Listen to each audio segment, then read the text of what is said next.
Assalamualaikum warahmatullahi wabarakatuh. Selamat bertemu kembali di channel Gen Husna, channel yang membahas seisi dunia. Sebelum lanjut jangan lupa ngopi dulu, nggak usah berlama-lama. Mari kita mulai. Teman-teman, pernahkah kalian membayangkan sebuah pertemuan antara dua sosok paling misterius dalam sejarah Islam? Sebuah kisah yang melibatkan Dajjal, pembawa fitnah terbesar di akhir zaman, dan Nabi Khidir alaihissalam, seorang nabi yang diyakini masih hidup hingga saat ini. Dua tokoh ini disebut akan bertemu pada saat dunia berada di ambang kehancuran, tepat menjelang hari kiamat besar.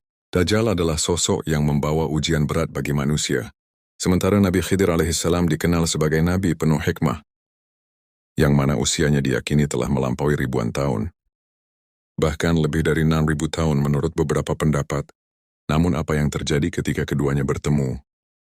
Kisah ini menyebutkan bahwa dalam pertemuan mereka di akhir zaman, Dajjal akan melakukan tindakan mengerikan, yaitu memenggal kepala Nabi Khidir, membelahnya menjadi dua. Nah, mengapa hal ini terjadi dan bagaimana kisahnya? Teman-teman, di video kali ini kita akan membahas lebih dalam tentang pertemuan Nabi Khidir dan Dajjal di akhir zaman. Sepanjang perjalanan sejarah manusia, dari zaman Nabi Adam alaihissalam hingga akhir kehidupan dunia, tidak ada makhluk yang mampu menandingi Dajjal. Dalam menipu dan menyebarkan fitnah, Rasulullah bahkan pernah bersabda, "Tidak ada fitnah yang lebih besar sejak Allah menciptakan Adam hingga datangnya hari kiamat, selain fitnah Dajjal." Kemunculan Dajjal salah satu tanda kiamat besar. Saat ia muncul, itu berarti dunia sudah berada di ambang kiamat kubro, akhir dari segalanya. Namun tahukah kalian, saat ini Dajjal yakini sedang dipenjara di sebuah pulau, menunggu waktunya untuk keluar. Dan apa yang sebenarnya Dajjal tunggu? Dajjal menunggu saat di mana bumi mengalami masa-masa paling kelam dalam sejarahnya, seperti musim kemarau panjang yang berlangsung selama 3 tahun berturut-turut. Tapi ini bukan sekedar kemarau biasa seperti yang kita alami sekarang. Di masa itu hampir tidak ada hujan yang turun. Tanah akan menjadi kering kerontang, retak dan tak bisa lagi ditanami apapun. Tanaman akan gagal panen. Hewan ternak banyak yang mati karena kehausan dan kelaparan. Air yang merupakan sumber kehidupan akan benar-benar hilang dari muka bumi. Suhu di dunia menjadi sangat panas menyengat, hingga membuat kehidupan manusia berada di ujung kehancuran. Pada tahun pertama kemarau panjang yang dahsyat, Allah Subhanahu wa Ta'ala memerintahkan langit untuk menahan sepertiga dari curah hujannya. Begitu juga bumi ditahan sepertiga dari hasil tanamannya. Namun situasi menjadi lebih buruk di tahun kedua. Kali ini 2/3 hujan tidak turun. Dan 2/3 tanaman gagal berbuah. Puncak kemarau ini terjadi di tahun ketiga. Pada masa ini, langit sama sekali tidak menurunkan hujan. Bahkan setetes pun, tidak ada satupun tanaman yang mampu tumbuh atau berbuah di seluruh dunia. Kekeringan melanda di mana-mana. Dan dampaknya sangat-sangat mengerikan. Populasi hewan ternak mulai menipis, bahkan mungkin punah. Manusia menghadapi kelaparan yang luar biasa, kondisi yang benar-benar membuat mereka terpuruk dalam kesengsaraan. Di tengah masa sulit itu, sesuatu yang mengerikan terjadi, rantai besar setinggi 40 meter. Yang selama ini mengikat Dajjal akhirnya terlepas. Dajjal pun keluar, tepatnya dari sebuah tempat bernama Isfahan. Isfahan sekarang adalah Iran. Ketika Dajjal pertama kali muncul, ia tidak langsung menunjukkan keburukannya. Justru sebaliknya, Dajjal akan mengaku sebagai seorang yang soleh dan membawa kebaikan. Hal ini banyak membuat orang tertarik dan menjadi pengikutnya, termasuk sebagian dari umat Islam. Namun itulah awal dari fitnah besar yang menguji iman manusia di akhir zaman. Setelah kemunculannya di Isfahan, Dajjal tidak tinggal diam di sana. Dia memulai perjalanan panjang, menyebarkan fitnahnya di berbagai tempat. Pada awalnya, Dajjal akan mengaku sebagai seorang nabi. Namun banyak umat Islam yang sadar akan tipu dayanya dan meninggalkannya. Perjalanan Dajjal berlanjut hingga ia tiba di sebuah daerah bernama Kala, yang terletak di antara Irak dan Syam. Di tempat inilah Dajjal mulai mengaku sebagai Tuhan, pemilik surga dan neraka. Klaim ini mulai menjadi puncak fitnahnya, menarik berbagai kelompok manusia untuk menjadi pengikutnya. Setidaknya, ada 7 golongan yang akan mengikuti Dajjal saat itu. Yang pertama, orang-orang Yahudi. Yang kedua, pelaku bid'ah. mereka menyimpang dari ajaran agama. Yang ketiga, setan dari kalangan jin yang menyokong tipu daya Dajjal.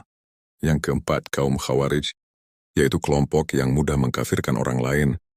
Yang kelima, budak hawa nafsu, mereka yang lebih mengutamakan kesenangan dunia. Yang keenam, orang-orang yang gemar bermaksiat. Dan yang ketujuh, wanita di akhir zaman, yaitu mereka yang keimanannya sangat rapuh. Bagi para wanita, masa ini akan menjadi ujian yang sangat berat. Kekeringan melanda, dan hanya Dajjal yang mampu menurunkan hujan. Maka pada saat itu, banyak wanita yang tergoda untuk mengikuti Dajjal demi bertahan hidup di tengah cuaca ekstrim dan ancaman kelaparan. Rasulullah pernah bersabda bahwa Dajjal akan turun ke suatu tempat bernama Mirkona, dan mayoritas pengikutnya adalah kaum wanita, sampai-sampai ada seorang pria yang terpaksa mengikat istri, ibu dan anak perempuan saudari atau bibinya, agar tidak tergoda dan keluar menuju Dajjal.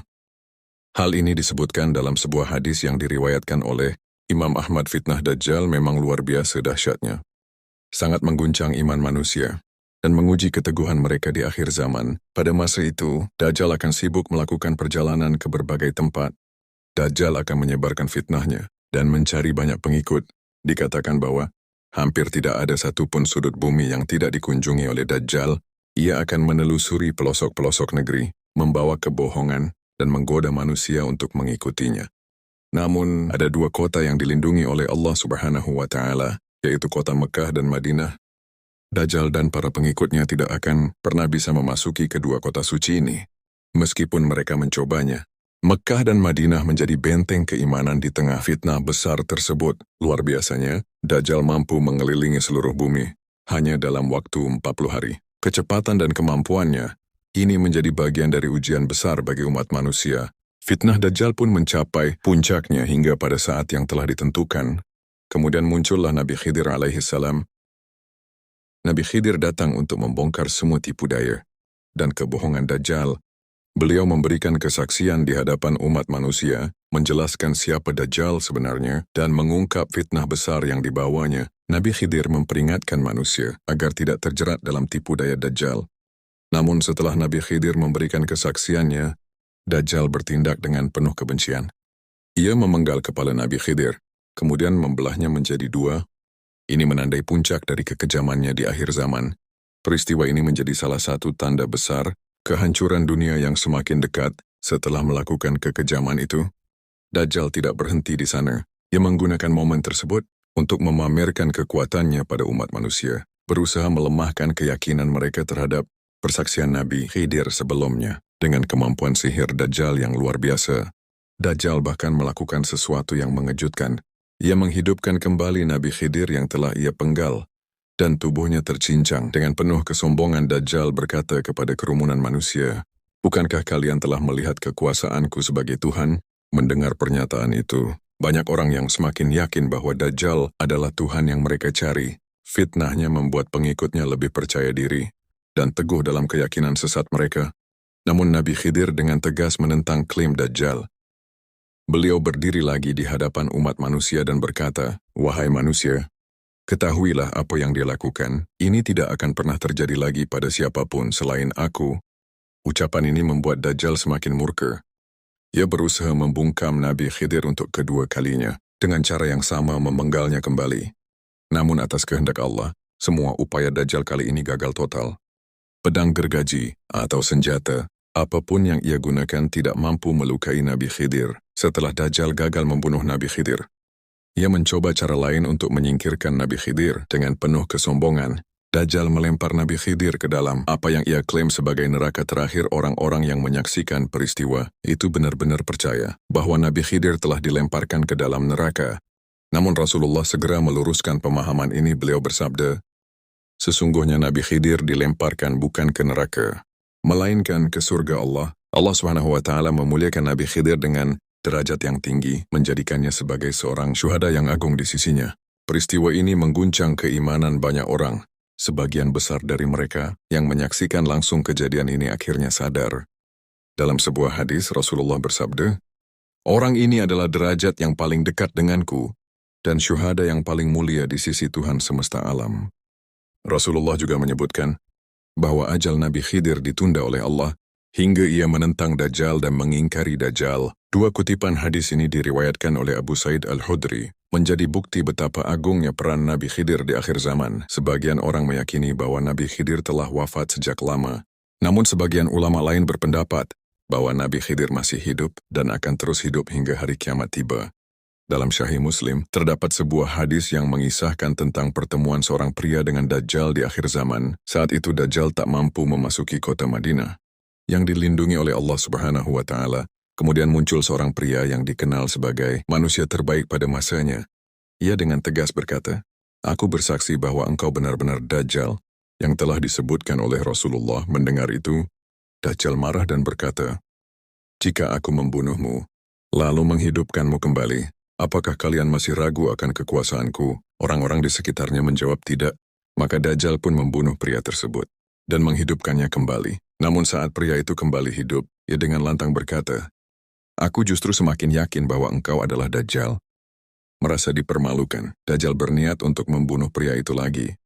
Namun atas izin Allah, ia tidak mampu melakukannya. Peristiwa ini menjadi bukti nyata bahwa tipu daya Dajjal, meskipun terlihat hebat, tetapi tidak sebanding dengan kekuasaan Allah Subhanahu wa Ta'ala. Menurut riwayat Abu Ishaq bahwa laki-laki yang dimaksud adalah Nabi Khidir. Keutamaan Nabi Khidir ini juga dijelaskan dalam beberapa hadis.